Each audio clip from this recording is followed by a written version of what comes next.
Flight 828 की रहस्यमयी कहानी। मॉन्टेगो एयर की फ्लाइट 828 साल 2013 में जमैका से न्यूयॉर्क के लिए रवाना हुई। फ्लाइट में यात्री बिना किसी परेशानी के यात्रा कर रहे थे, लेकिन जैसे ही फ्लाइट न्यूयॉर्क पहुंची, सभी यात्रियों और चालक दल को एक बड़ा झटका लगा। उन्होंने देखा कि अब तारीख 4 नवंबर 2018 हो चुकी थी। मतलब यह था कि वे सभी 5 साल आगे समय में छलांग लगा चुके थे। यह घटना सभी यात्रियों और उनके परिवारों के लिए चौंकाने वाली थी।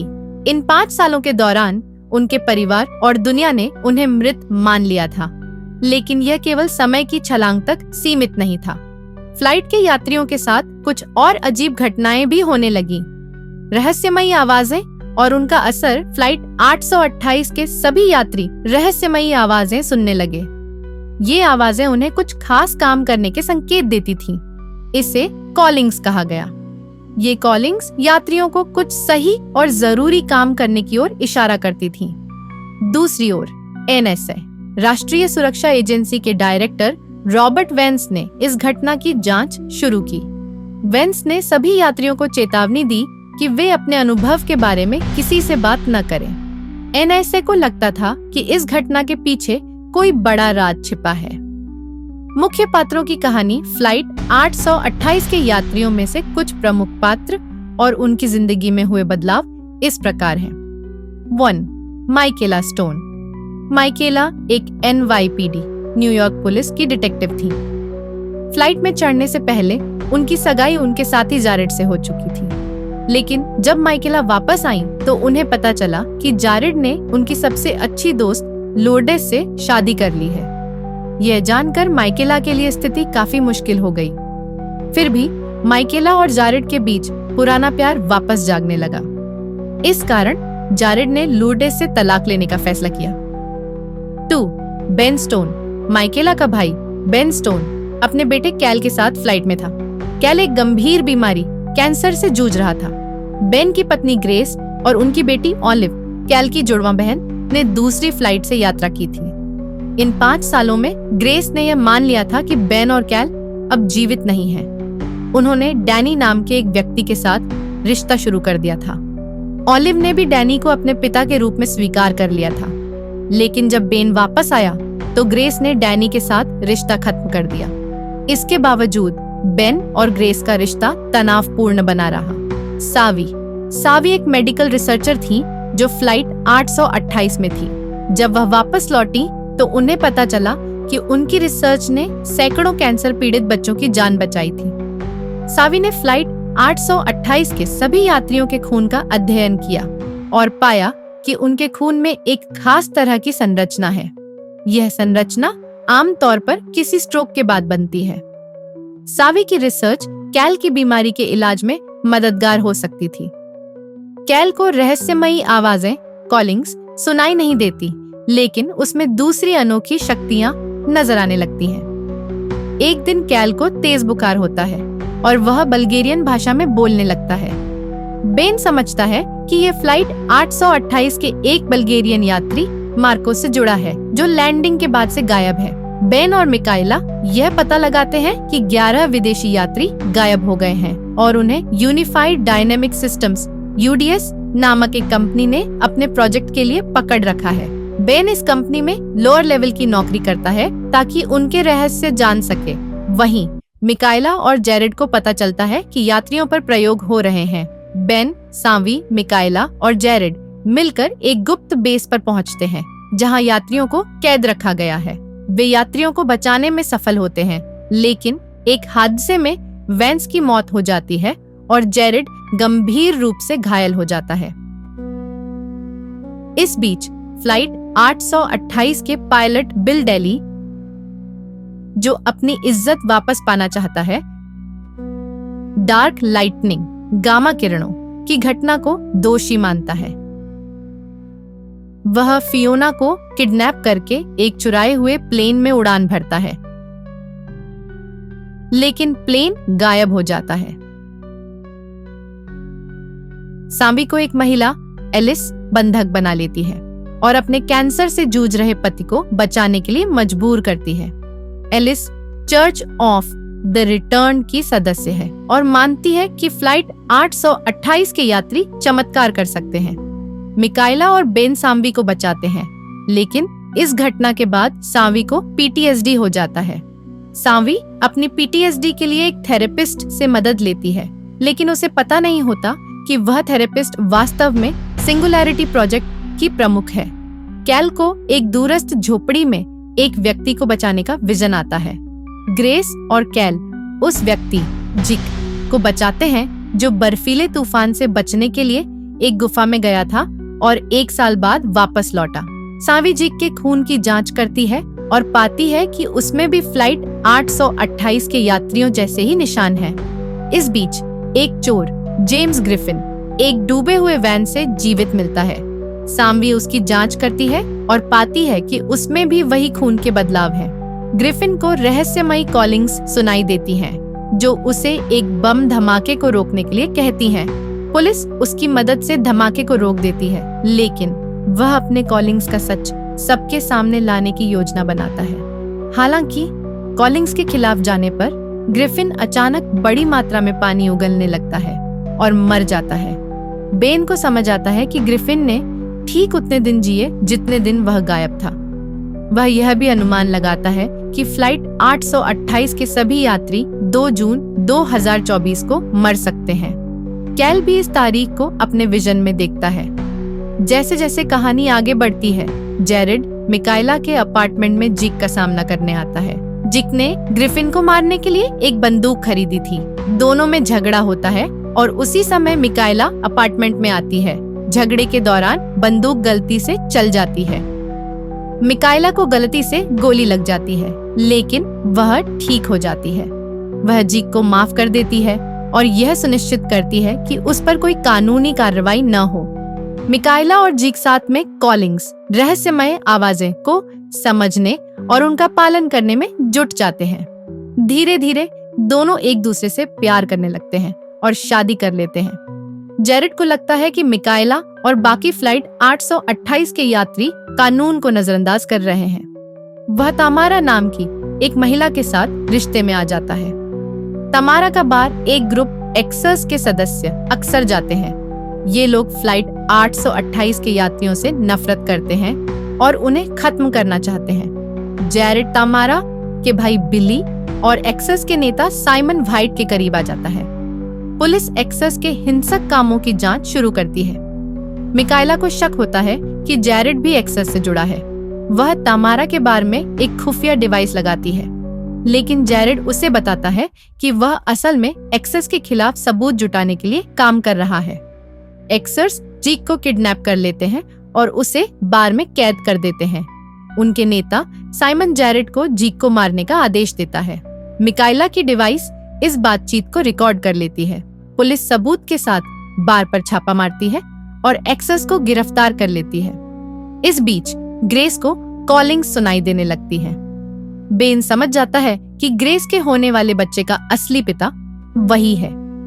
ग्रेस एक बच्ची को जन्म देती है जिसका नाम ईडन रखा जाता है, लेकिन उनकी बड़ी बेटी ऑलिव को लगता है कि वह परिवार में अकेली है जिसे कॉलिंग्स नहीं सुनाई देते। ऑली चर्च ऑफ द रिटर्न में शामिल हो जाती है। यह चर्च फ्लाइट 828 के यात्रियों को चमत्कारी मानता है। ऑलिव और टीजे एक अन्य यात्री को पता चलता है कि कॉलिंग्स का इतिहास प्राचीन नाविकों से जुड़ा है, लेकिन जैसे जैसे चर्च के विचार कट्टर होते जाते हैं, ऑली उससे दूरी बना लेती है। चर्च का एक सदस्य ईसैया एक क्लब में यात्रियों को जहर देकर आग लगा देता है ताकि यह साबित कर सके कि वे चमत्कारिक रूप से बच जाएंगे। मिकाइला, बेन, जीक और जेरेड कई लोगों को बचा लेते हैं, लेकिन कई यात्री मर जाते हैं। बेन चर्च के नेता एड्रियन को इसके लिए दोषी ठहराता है। टीजे कॉलिंग्स के रहस्यों को समझने के लिए मिस्र जाने का फैसला करता है। वहीं वैंस बेन से मिलता है और बताता है कि उसने अपनी मौत का नाटक किया था ताकि मेजर नाम की खतरनाक महिला पर नजर रख सके। सांवी बेन और वैंस को बताती है कि उसने कॉलिंग्स को दूसरों को देने या इसे खत्म करने का तरीका खोज लिया है। जिक की मौत की तारीख नजदीक आ रही है। उसे ठंड से मरने वाले घाव फ्रॉस्टबाइट का अनुभव होने लगता है। सांवी वादा करती है कि वह इलाज खोज लेगी, लेकिन जीक चिंतित रहता है। सांवी को पता चलता है कि उसकी थेरेपिस्ट असल में मेजर है, जो उसकी रिसर्च चुरा रही थी। सांवी मेजर को जहर देती है और उससे जवाब मांगती है, लेकिन उनके बीच झगड़े में दवा की शीशी टूट जाती है और मेजर की मौत हो जाती है। मिकाएला एक कॉलिंग का पीछा करते हुए एक मेथ लैब पर छापा मारती है। वहाँ से 3 अपराधी जेस, पीट और कोरी भाग जाते हैं और कैल को अगवा कर लेते हैं। जीक को एक कॉलिंग आती है जो उससे बेन और मिकाएला को पहाड़ों में एक झोपड़ी तक ले जाती है। वहाँ वे अपराधियों और कैल को एक जमी हुई झील तक ले जाते हैं। झील की बर्फ टूट जाती है और सभी पानी में गिर जाते हैं। जीक कैल को बचाने के लिए डुबकी लगाता है और खुद हाइपोथर्मिया से मर जाता है, लेकिन कुछ ही पलों में जीक चमत्कारिक रूप से वापस जिंदा हो जाता है। बेन को समझ आता है कि यात्रियों को अपनी मौत से बचने के लिए कॉलिंग्स का पालन करना होगा। पुलिस को झील में अपराधियों के शव नहीं मिलते। कहानी के अंत में बेन को एक कॉलिंग आती है जिसमें फ्लाइट 828 समुद्र में गिरती हुई दिखती है। उसी समुद्र में एक क्यूबन मछुआरे को फ्लाइट 828 की टेल फिन पिछला हिस्सा मिलता है। बेन और वेंस को क्यूबा में फ्लाइट 828 के टेल फिन प्लेन का पिछला हिस्सा का पता चलता है।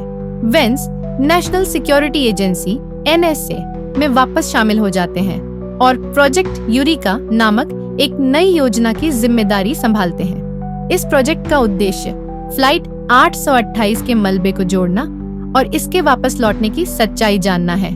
बेन और सांवी भी इस प्रोजेक्ट में शामिल हो जाते हैं। बेन खुद पर प्रयोग करने की अनुमति देता है ताकि वैज्ञानिक और गहरी जानकारी हासिल कर सके। बेन को धीरे धीरे यह एहसास होता है कि फ्लाइट 828 वास्तव में न्यूयॉर्क जाते समय दुर्घटनाग्रस्त हो गई थी, जिससे सभी यात्री मारे गए, लेकिन किसी अनजानी ताकत ने उन्हें 5 साल बाद जिंदा किया ताकि वे एक खास मकसद पूरा कर सकें। मिकाएला और जिक शादी के बाद हनीमून के लिए कोस्टा रिका जाते हैं। वहां उन्हें एक कॉलिंग अदृश्य संदेश मिलती है। कॉलिंग के अनुसार उन्हें फ्लाइट 828 की एक यात्री एंजेलिना को बचाना था। एंजेलिना के माता पिता बहुत कट्टर धार्मिक हैं। उनका मानना है कि एंजेलिना पर किसी बुरी आत्मा का कब्जा है। इसी वजह से उन्होंने उसे अपने घर में कैद कर रखा है। मिकाएला और जीक मिलकर एंजेलिना को बचाते हैं और उसे अपने साथ न्यूयॉर्क ले आते हैं। बेन, ग्रेस और उनके बच्चे ने एंजेलिना को अपने घर में शरण दी। एंजेलिना कोशिश करती है कि वह अपने नए जीवन में ढल सके। इसी बीच एंजेलिना को एक कॉलिंग मिलती है। इस कॉलिंग में उसे अपने बचपन की एक फोटो दिखती है जिसमें वह किंग कोन नामक आइसक्रीम शॉप के पास खड़ी है। यह कॉलिंग उसके जीवन को एक नया मोड़ देती है। दूसरी तरफ जो अपराधी जेस, पीट और कोरी बर्फीली झील में डूब गए थे, वे अचानक जिंदा हो जाते हैं। उन्हें समझ नहीं आता कि ऐसा कैसे हुआ। जेस का खतरनाक इरादा, जिसको विश्वास है कि उनकी मौत के पीछे काले, बेन का बेटा का हाथ है। वह मानता है कि अगर वह काले को मार देगा तो उनकी मौत की तारीख, डेथ डेट, टल जाएगी। पीट और कोरी को धीरे धीरे एहसास होता है कि जेस गलत दिशा में जा रहा है। वे बेन के साथ मिलकर जेस को रोकने की योजना बनाते हैं। जेस स्टोन परिवार पर हमला करता है। इस हमले में ग्रेस का सौतेला भाई तारिक मारा जाता है। ग्रेस जेस को रोकने के लिए बंदूक उठा लेती है, लेकिन बेन उसे समझाता है कि जेस की मौत की तारीख नजदीक है और उसे कुछ करने की जरूरत नहीं है। जेस का अंत और नई चुनौती, जेस झील के पानी को खांसते हुए मर जाता है। हालांकि पीट और कोरी बच जाते हैं। बेन को लगता है कि उन्होंने सही रास्ता चुना, इसलिए उनकी जान बच गई। लेकिन फिर एक प्राचीन ड्राइंग के आधार पर ऑलिव को पता चलता है कि जो लोग एक साथ जिंदा हुए हैं, उनका न्याय भी एक साथ होगा। अचानक जेस के शरीर से एक काला साया निकलता है और पीट और कोरी की हत्या कर देता है। यह घटना सभी को चौंका देती है। बेन को एहसास होता है कि फ्लाइट 828 के सभी यात्रियों को नैतिकता के साथ चलना होगा। अगर उन्होंने कोई गलती की या गलत रास्ता चुना तो उनका लाइफ बोट डूब जाएगा और वे 2024 में अपनी मौत की तारीख पर मारे जाएंगे। बेन की इस नई थ्योरी पर सभी यात्री सहमत नहीं होते। कई लोग इसे चुनौती देते हैं, जिसमें एक यात्री ईगन और चर्च ऑफ द रिटर्न के संस्थापक एड्रियन शामिल हैं। सांबी ने पहले मेजर, एक खतरनाक महिला, की हत्या कर दी थी और इस सच्चाई को छिपा लिया था। उसकी इस गलती की वजह से उसकी कॉलिंग बंद हो जाती है और उसकी आंखों से खून बहने लगता है। सांबी नूह की नाव नोआहस आर्क के प्राचीन लकड़ी के टुकड़े पर प्रयोग करती है। यह प्रयोग न्यूयॉर्क में भूकंप ला देता है और जमीन से लावा निकलने लगता है। अपनी गलती सुधारने के लिए सांबी लकड़ी को लावा में फेंक देती है। वह मेजर की हत्या की सच्चाई कबूल कर लेती है। इसके बाद उसकी आंखों से खून बहना बंद हो जाता है और कॉलिंग वापस आने लगती है। एंजेलिना को विश्वास हो जाता है कि बेबी ईडन, ग्रेस और बेन की बेटी उसकी गार्जियन एंजल है। वह इस बात को साबित करने के लिए स्टोन हाउस में आग लगा देती है। ग्रेस उसे रंगे हाथों पकड़ लेती है और उसे घर से बाहर निकाल देती है। लेकिन एंजेलिना का जुनून और भी खतरनाक हो जाता है। वह वापस घर में घुसती है, ग्रेस पर चाकू से हमला करती है और उसे गंभीर रूप से घायल कर देती है। एंजेलिना बेबी ईडन को अगवा कर लेती है और भाग जाती है। काले को फ्लाइट 828 के टेल फिन से जुड़ी कॉलिंग महसूस होती है। वह यूरिका लैब में जाता है और टेल फिन को छूता है। जैसे ही वह इसे छूता है, काले गायब हो जाता है। बेन को एक कॉलिंग मिलती है कि टेल फिन को वापस समुद्र में फेंकना होगा। वह सांबी और कोस्ट गार्ड के साथ क्यूबा जाता है और टेल फिन को समुद्र में वापस फेंक देता है। जैसे ही ये होता है, काले स्टोन हाउस में वापस आता है। लेकिन अब वह 5 साल बड़ा हो चुका है। काले अपनी माँ ग्रेस को मरते हुए देखता है। वह अपने आखिरी पलों में अपनी माँ को सांत्वना देता है। सीजन के अंत में यूरिका लैब की वैज्ञानिक डॉ गुप्ता लैब छोड़ रही होती है। तभी अचानक फ्लाइट 828 का लंबे समय से गायब कैप्टन डेली विमान के कॉकपिट में प्रकट होता है। लेकिन यह चमत्कार कुछ पलों के लिए ही होता है। कैप्टन डेली और फ्लाइट 828 का मलबा अचानक फिर से गायब हो जाते हैं। 2 साल बीत चुके हैं और बेन अभी भी अपनी अगवा की गई बेटी ईडन की तलाश कर रहा है। इन सालों में बेन ने कॉलिंग्स, अदृश्य संदेश पर से अपना विश्वास खो दिया है और फ्लाइट 828 यात्रियों के उद्देश्य पर भी उसे संदेह हो गया है। अब सभी यात्री रजिस्ट्रेशन का हिस्सा बन गए हैं और उन्हें हर महीने सरकार को रिपोर्ट करनी होती है। अगर वे ऐसा नहीं करते तो उन्हें जेल में डाल दिया जाता है। जारेड, जो अब रजिस्ट्रेशन में काम कर रहा है, उन कुछ लोगों में से एक है जो यात्रियों को खतरे के रूप में नहीं देखते। वहीं बेन का बेटा कैल, जो अचानक 5 साल बड़ा हो गया था, को यह याद नहीं कि फ्लाइट 828 के टेल फिन को छूने के बाद क्या हुआ। जीक, जो अब एक काउंसलर बन चुका है, अपनी नई इम्पैथ शक्ति का इस्तेमाल कर मरीजों के दर्द को खुद पर ले लेता है। लेकिन उसकी यह शक्ति धीरे धीरे बेकाबू हो जाती है। एक मरीज की गुस्से वाली भावना को अवशोषित करते समय जिक अनजाने में उसे मारने की कोशिश करता है। इस घटना से परेशान होकर जिक शराब का सहारा लेने लगता है। दूसरी तरफ जिक की पत्नी मिकाइला को एक कॉलिंग मिलती है। यह कॉलिंग उसे फ्लाइट 828 के एक यात्री हेनरी किम तक ले जाती है, जिसे पहले मरा हुआ माना जा रहा था। हेनरी मिकाइला को फ्लाइट 828 के ब्लैक बॉक्स तक ले जाता है। इस बॉक्स में यात्रियों द्वारा अनुभव की गई हर कॉलिंग की रिकॉर्डिंग होती है। कैल के शरीर पर एक रहस्यमय निशान उभरता है जो हेनरी के निशान से मेल खाता है। इसी बीच बेन को एक कॉलिंग मिलती है जो साबित करती है कि ईडन जिंदा है। इस कॉलिंग से बेन का विश्वास और उम्मीद वापस आ जाती है। बेन, वेंस और एक कैद यात्री ईगन की मदद से एंजेलिना और ईडन को ढूंढने की कोशिश करता है। एंजेलिना अब चर्च ऑफ द रिटर्न नामक संगठन में छिपी हुई है। बेन इस चर्च तक पहुंचता है, लेकिन उसे वहां कैद कर लिया जाता है। मिकाइला, जीक और जारेड बेन और ईडन को बचाने के लिए इस चर्च में जाते हैं। वहीं कैल भी एंजेलिना का सामना करने के लिए वहां पहुंचता है। एंजेलिना, जो अब पूरी तरह से भ्रमित और हार चुकी है, चर्च को उड़ाने के लिए विस्फोटकों का इस्तेमाल करती है। हालांकि कैल इस विस्फोट से चमत्कारिक रूप से बच जाता है और अपने परिवार से फिर से मिल जाता है, लेकिन वह खून खांसने लगता है, जिससे पता चलता है कि उसका कैंसर लौट आया है। डिवाइन कॉन्शियसनेस और डेथ डेट का रहस्य कैल और ऑलिव को पता चलता है कि फ्लाइट 828 के लापता रहने के दौरान वह डिवाइन कॉन्शियसनेस के अंदर थी। यह वह जगह है जहां कैप्टन डेली और फियोना पिछले कई सालों से मौजूद हैं। सांवी और बेन इस डिवाइन कॉन्शियसनेस का अध्ययन करते हैं और समझते हैं कि फ्लाइट 828 यात्रियों की डेथ डेट, मृत्यु की तारीख, पूरी दुनिया के अंत का कारण बन सकती है। ऑलिव को पता चलता है कि सैफायर कॉलिंग्स की शक्ति को बढ़ा सकता है और ओमेगा सैफायर में अनंत शक्ति है। यह सैफायर यात्रियों की लाइफ बोट, उनके बचने का साधन को जजमेंट डे पर बचा सकता है। टीजे, जो मिस्र से लौटा है, बताता है कि यह ओमेगा सैफायर न्यूयॉर्क सिटी में है, लेकिन इससे पहले कि वे इसे ढूंढ पाते, एंजेलिना इस सैफायर को चुरा लेती है। एंजेलिना ओमेगा सैफायर का इस्तेमाल कर शहर में लावा का सृजन करती है। वह खुद को एक देवदूत मानती है जिसे बुराई को खत्म करने के लिए भेजा गया है।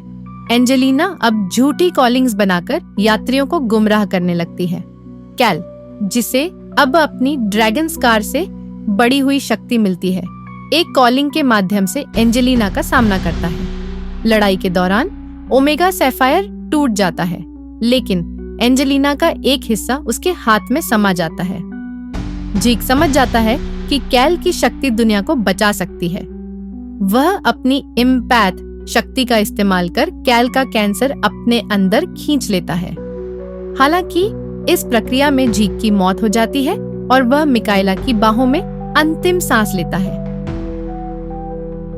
8 महीने बाद एंजेलिना द्वारा ओमेगा सैफायर का उपयोग करने के कारण न्यूयॉर्क शहर में 700 लोगों की मौत हो चुकी होती है। फ्लाइट 828 के यात्री अब खतरे के रूप में माने जाते हैं और रजिस्ट्री ने उन्हें पकड़ लिया है, जिसमें बेन, माइकेला और सानवी को भी एक डिटेंशन सेंटर में बंद कर दिया गया है। रजिस्ट्री की डायरेक्टर जिमर इन यात्रियों के साथ क्रूरता से पेश आती है और जो यात्री अभी तक पकड़े नहीं गए हैं उनके सिर पर इनाम रख देती है। कैल एक कॉलिंग का अनुसरण करते हुए फियोना तक पहुंचता है, जो डिवाइन कॉन्शियसनेस से लौट आई है। एंजेलिना को यह विश्वास हो जाता है कि डेली और फियोना अपोकैलिप्स, और यदि उन्हें मार दिया जाए तो दुनिया का अंत हो जाएगा। एंजेलिना अपनी सैफायर शक्तियों का उपयोग करके फियोना और डेली की मौतें सुनिश्चित करती है। बेन, सानवी और टीजे यह पता लगाते हैं कि न्यूयॉर्क शहर के नीचे एक सक्रिय ज्वालामुखी है। जिमर ने सानवी को उसकी रिसर्च जारी रखने के लिए डिटेंशन सेंटर से बाहर भेजा, जबकि बाकी यात्री बंदी हैं और उनके पास न तो पर्याप्त आपूर्ति है और न ही बाहर जाने का कोई रास्ता। कैल का सैफायर निशान अब भी यात्रियों के कॉलिंग्स तक पहुंचने की शक्ति देता है। वह माइकेला और जारेट की मदद से इन कॉलिंग्स को जल्द से जल्द पूरा करने की कोशिश करता है ताकि दुनिया को बचाया जा सके। एंजेलिना का एक पंथ बन जाता है और ईगन उसके सबसे वफादार अनुयायी के रूप में सामने आता है। वह और उसका पंथ दुनिया को नष्ट करने की योजना बनाते हैं। जारेट की पूर्व साथी ड्रेया, जो अब गर्भवती है, यात्रियों को बचाने के लिए एक तरीका ढूंढती है। वह जारेट, माइकेला और कैल के साथ मिलकर डिटेंशन सेंटर को तोड़ने का प्रयास करती है। एक दिन पहले, जब दुनिया के खत्म होने का समय नजदीक होता है, बेन और वान सानवी को जिमर की गुप्त प्रयोगशाला से बचा लेते हैं। इसके बाद सभी यात्री मिलकर यह सिद्धांत बनाते हैं कि नूह के आर्क का एक टुकड़ा, जिसे सानवी ने सीजन 3 में लावा में फेंका था, दुनिया को बचाने की कुंजी हो सकता है। माइकेला जारेट से ब्रेकअप करती है ताकि वह ड्रेया और उनके बच्चे के साथ फिर से मिल सके। कैल नूह के आर्क के स्थान तक पहुंचता है, जहां वह एक उज्जवल रोशनी में गायब हो जाता है और सभी यात्री उस रोशनी के पास इकट्ठा हो जाते हैं। एंजेलिना का पंथ इस रोशनी की ओर बढ़ता है, लेकिन जब एंजेलिना की शक्तियां खत्म होने लगती हैं, तो उसके अनुयायी उसे छोड़ने लगते हैं। बेन के पास यह चुनाव होता है कि वह एंजेलिना को मारे या उसे माफ करके बचाए। बेन उसे माफ करता है और विमान में ले जाता है। विमान उड़ने लगता है और उसी समय न्यूयॉर्क के नीचे स्थित ज्वालामुखी फटने लगता है। यात्रियों का अंतिम परीक्षण होता है। एंजेलिना और उसके वफादार अनुयायी मर जाते हैं, जबकि ईगन और एड्रियन को बचा लिया जाता है। यात्रियों की अच्छाई के कारण उन्हें उचित रूप से न्याय मिल जाता है और वे अपनी मृत्यु से बच जाते हैं और दुनिया को बचा लेते हैं। विमान को डिवाइन कॉन्शियसनेस में वापस उड़ाया जाता है, जो उन्हें 2013 में समय में वापस भेज देता है, ठीक उसी दिन जब उनका विमान मूल रूप से लैंड करने वाला था। अब कैल और ऑलिव फिर से बच्चे हैं, जिनके पास भविष्य की कोई यादें नहीं हैं। बाकी यात्रियों के पास उन घटनाओं की यादें हैं जिन्होंने दुनिया को बचाया था। बेन अपनी पत्नी ग्रेस के साथ फिर से मिलता है और माइकेला जारिड को 2013 में छोड़ देती है ताकि वह ड्रेया के साथ अपना भविष्य बना सके। माइकेला फिर से झीक से मिलती है, जिसे अपने भविष्य के रिश्ते की कोई याद नहीं होती। बावजूद इसके, माइकेला खुश होती है कि उसे एक नया और खुशहाल जीवन मिल रहा है।